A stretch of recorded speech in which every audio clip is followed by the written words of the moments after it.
You don't come to Antarctica for a good time. Sometimes you get it, But that's a bonus. the reason you come here is to throw yourself at the continent and see how you cope.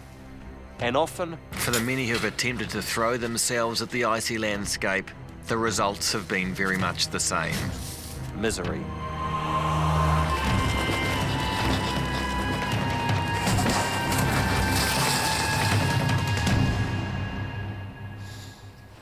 Oh, it's a good thing you only need one kidney.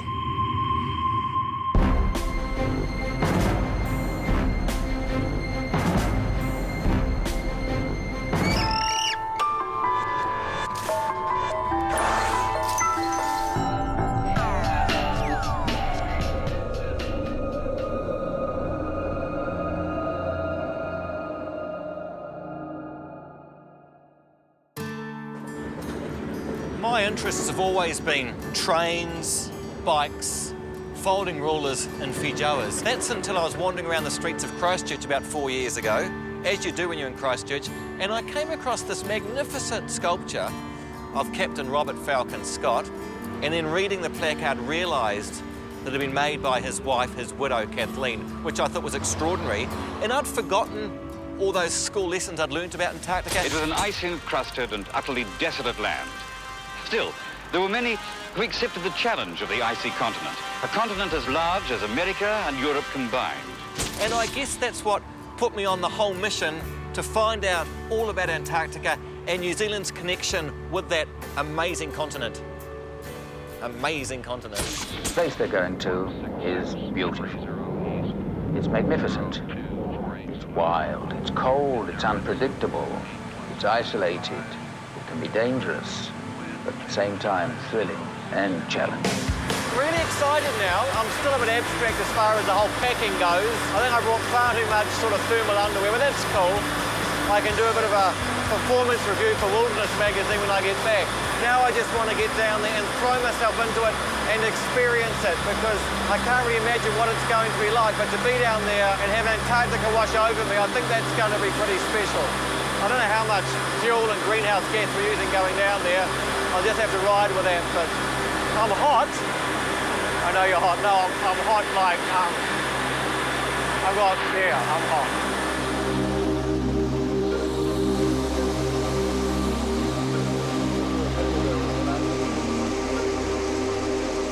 And after 5 hours of being sautéed in my own juices, I finally arrive on the ice.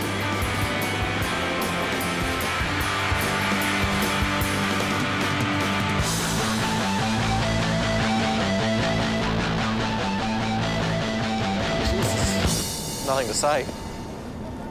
I think the pictures left to say it all. This is going to be extraordinary.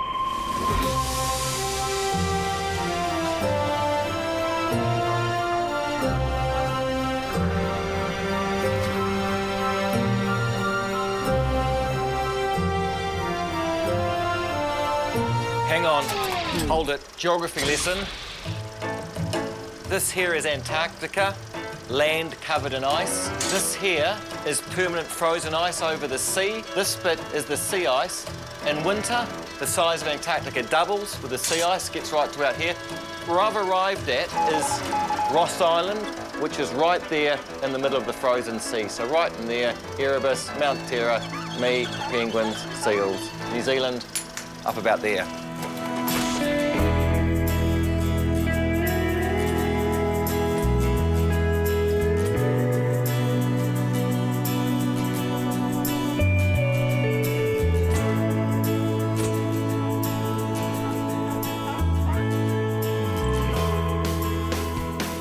This is my home for the next 25 days, Scott Base, founded by Sir Edmund Hillary 50 years ago. It's a cross between a youth hostel and a boarding school, which I like. It means I'll get regular meals, and my accommodation will be with other visitors in the guest wing. This is my room at Scott Base while I'm staying here. 2 double bunks. I'm not quite sure who the other 3 people I'm staying with will be, but they will be guys, and they will be in the outdoors. But Scott Base hasn't always been this fancy. Scientists are expected to take their place in the house mouse system which means that you wash up after everybody else, clean the pots for the cook, you peel the potatoes if you're called upon to do so, you mop the floor of the mess, clean down the tables, set the tables for meals. You try and do everything that a housewife would do. Before I can relax in the warmth of Scott Base, I have to learn how to survive in the elements. Everyone who comes here must complete the basic survival course, learning how to build a snow cave and sleep in it. Down here, we have enough clothing to deal with the cold temperatures. What we don't have is clothing that's good enough to deal with wind. So the key thing is to get out of the wind. In most other mountainous countries, we've got so much feature to the land that we can use that, but out here, so much of the country is this. It's just a dead, flat plain of snow and ice. So there's a variety of different shelters. We'll build a roofed trench. It's probably -5 degrees, but it just feels like sort of day at the beach digging sand. No wind. This is going to be the ultimate in white, modern chic. This is a buzz. To actually build your own home in ice and live in it. I don't know whether, because the sun's not going down, 24-hour daylight, I don't know whether it's going to be dark. I imagine it's going to be like sleeping in broad daylight under a block of ice, which is in fact what it's going to be. So I imagine it'll be amazing, diffuse light coming through. Could be quite spiritual, could be quite moving. I might come out a different person. So, yeah, I'm ready for bed. It's probably a bit like going along to the Tip Top factory and saying, do you mind if I stay in your fridge for the night? And it's all about the layers in the clothes, which I'm sure once I get used to will be fantastic. Bearing in mind, of course, 100 years ago, sort of reindeer skins and stuff like that. I mean, fortunately, I have the benefit of modern science and the outdoor industry. I guess I'm stating the obvious to say 100 years ago, walking to the pole in a tweed suit and galoshes or whatever, it would have been slightly less salubrious. Although, you know, at the end of today, I almost have that sense that the weather, the climate, the circumstances can all turn on the head of a pin. You know, holiday in Antarctica one day, carnage the next. I get that sense that it looks benign at the moment, but it could be very foreboding very quickly, maybe tomorrow morning.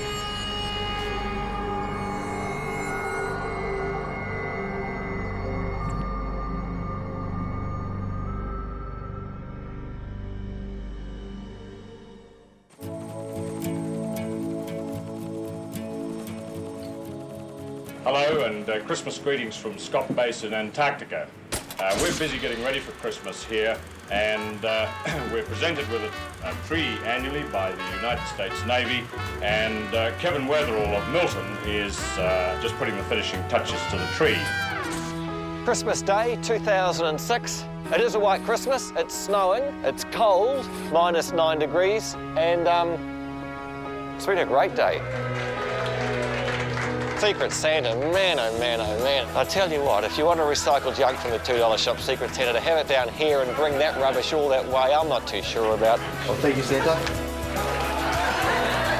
Because let's face it, Secret Santa needs a bit of a rejig. Because what it is a form of office harassment. People use the anonymity of Secret Santa to get back at some character trait of someone they work with and don't like. Oh, what's this? Health lozenges. I'm not even sick. Cool, thanks, Secret Santa. And I would be surprised if HR Human Remains don't ban Secret Santa before too long and say you can have no Secret Santa. Oh, Santa's touching my special area. So I have got quite strong views about it. I don't know whether Antarctica's quite the right place to voice those, but yeah. Marcus!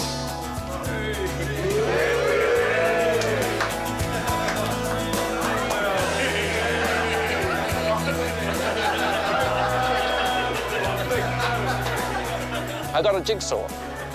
I quite like jigsaws. But I think that was the Scott-based people just making me feel included. And that's not a bad thing, they are a caring bunch. I think it's a jigsaw of Fjordland or something like that. Brilliant. I'll leave it in the library for other people to come, you know. Next time Sainsbury's down here and he can do the jigsaw. Oh, I can't, I'm working.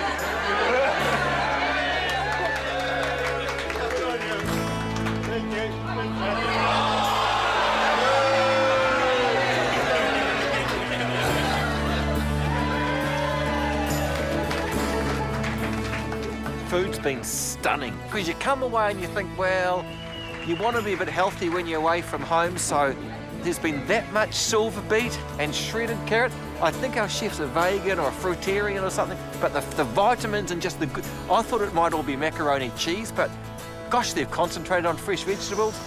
But I'll tell you what, she's a bit of a taxpayer lark. If you want a trumpet or a joy bar or like a Magnum, there's just a freezer full of them. Funny to have a freezer here because the whole thing's a freezer. So you go and help yourself to one of those. If you're wandering around the base thinking, gosh, I could go a joy bar, there you go. That's not a problem. You can have 5 or 6 a day if you want it. And they didn't tell us that. We've just found that out by talking to Jodie, as she was on her 3rd trumpet. Oh, this is beautiful. It's Narnia-esque. This would be the greatest gift of all, would be the gift of a white Christmas. I've just been in my dorm in tears with how moving the whole thing's been. Christmas, snow, baby Jesus. Talent rapping himself because his cheeks are cold. Where's my muff?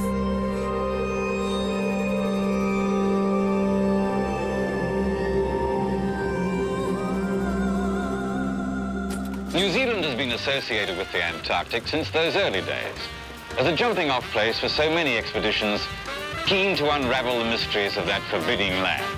But before we laid claim to that slice of Antarctica, our interest lay in building up a reputation for hospitality. Okay, the Pavlova of perseverance. This is Antarctica. Well, it's not, it's a Pavlova, but just for the purpose of the exercise, imagine this is Antarctica. That's the South Pole. That's a polar bear, although that's wrong because they're on the North Pole, not the South Pole. That's gone. In 1902, Scott and Shackleton come down. They attempt to get to the South Pole. They don't get very far at all. They have a falling out, they get sick, and they go home. Failures. 1908, Shackleton comes back down with ponies and dogs. He does remarkably well. He gets within 100 miles of the pole, and he decides, maybe I can make it, maybe I won't. And he turns back, which some say is the greatest ever decision in the history of exploration. In his words, better to be a live donkey than a dead lion. Wasn't quite sure he'd make it.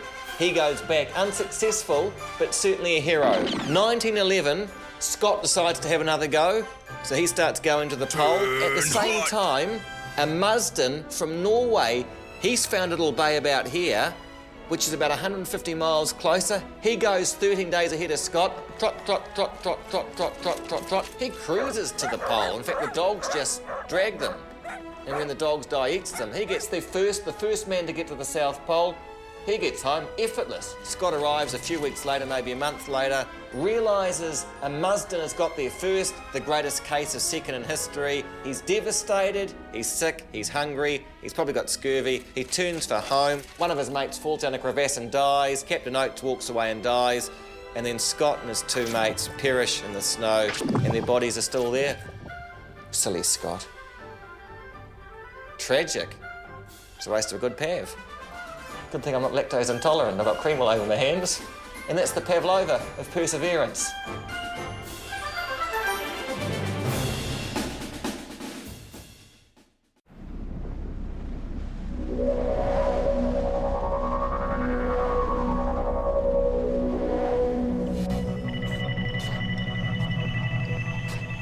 I've got the chance to put my survival skills to the test. 3 days in the field, trekking to what is left of an old Kiwi research station on Lake Vanda in the Dry Valleys. But on the way, our chopper pilot Rob spots a distraction.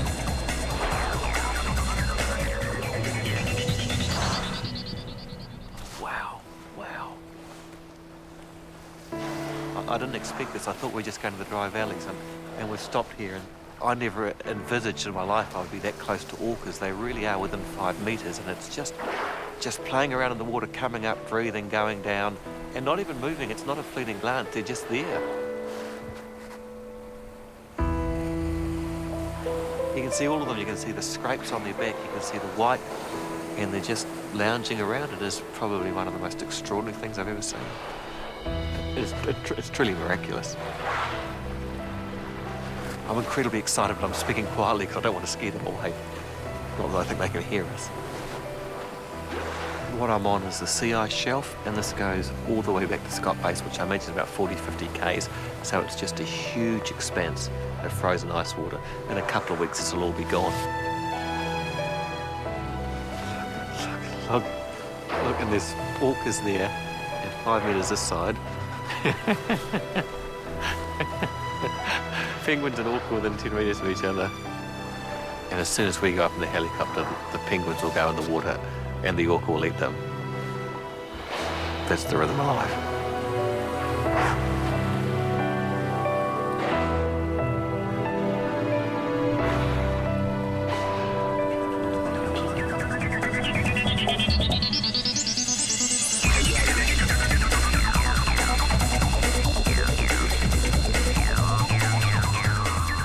This is quite remarkable. It's the dry valleys. And look, almost all, I think 98% of Antarctica is covered in ice. 2% isn't, and the vast majority of that in this area here called the dry valleys, from some quirk of geography, there's no ice or snow in here, so it absolutely is a desert. It's just rock and a little bit of ice and a couple of lakes.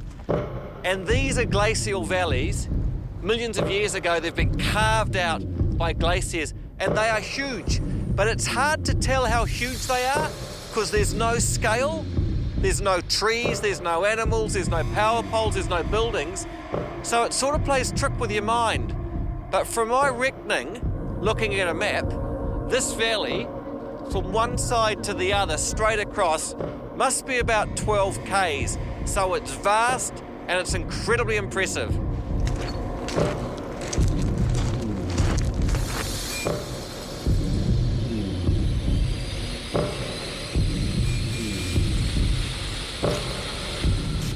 And this here is one of the really astonishing things about the dry valleys. It's a mummified seal.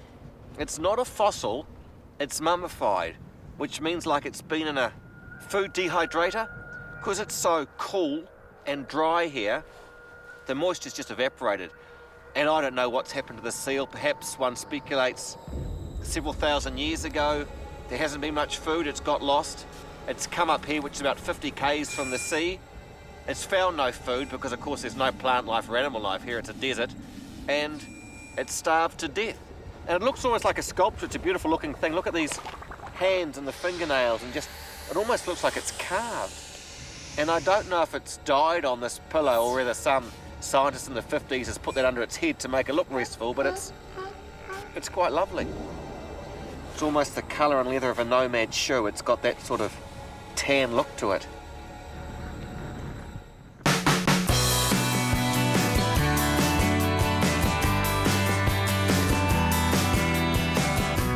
Until 1994, Lake Vanda was an important base for scientific research and accommodation for up to 14 people. I gather the Lake Vanda station used to be a lot bigger, did it? The Vanda station was about 5 or 6 buildings, and it was a hub all of its own in the dry valleys, away from Scott Base. It was a great place to come in the 70s and 80s. Morning. G'day. Until we demolished it, because Lake Vanda itself was starting to rise. I'm loving this, and once again, stunned by the food. No sign of rice risotto. We're having Asian pork stir-fry. Pork. Well, Yeah. That's like chicken. So what actually was the point of the base? Well, there was a lot of interest in the dry. There still is a lot of interest in the science of the dry valleys. They are a unique place in the whole, of the Antarctic area. There's very few other places like this in Antarctica, where there's exposed rock in such a unique environment. Because there's very few places that aren't covered in snow and ice, eh? Correct, yeah. And as time goes on, do you think Scott Base is more assured or less assured, the permanence of it and the fact that it's going to be here? Well, if we're serious about keeping the continent in its pristine condition, keeping it as a barometer that's telling us about what's happening in the rest of the world, maybe what we're doing wrong in the rest of the world, then we've got no choice but to stay here and keep in touch with this place and what it's telling us about how we are affecting the world that we're living in. When they dug a pit out on the polar plateau and they got down to 200 years ago, there was the Industrial Revolution locked in. When the first atomic bomb went off, you go out anywhere on the polar plateau and you pick up that first radiation that circulated right around the world. The story of what we as humans are doing to the world that we're living in is locked in here very quickly after it happened somewhere else. And this is where it both serves as a signaler for what we're doing, but it's also telling us in the same way what's happened in the past and where we may be going in the future. So global warming, that whole science, because all the weather's driven from here, a lot of it's probably quite good for the Antarctic project. Yeah, it's a significant one that has really come into its own now. The realisation that so much of what happens in Antarctica and the oceans around Antarctica drives what happens in the rest of the world.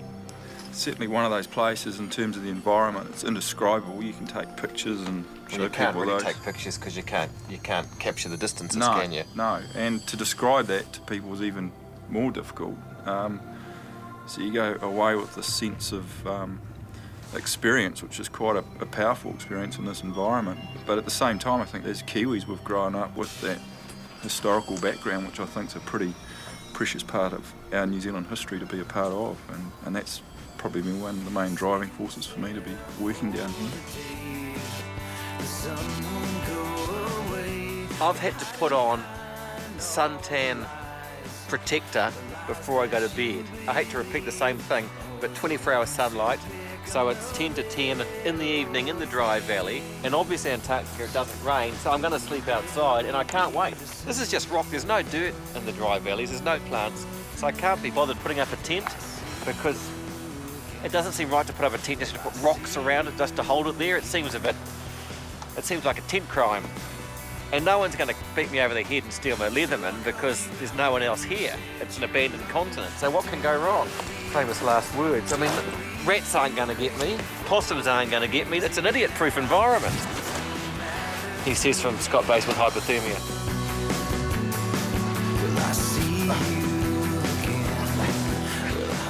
And what is really nice, for the first time since I've been down here, I'm lying in bed and I can hear the river flowing beside me, which is the Onyx, the longest river in Antarctica. And that's pretty amazing because I never thought I would hear running water on the frozen continent. So obviously the frozen continent's kind of thawing out.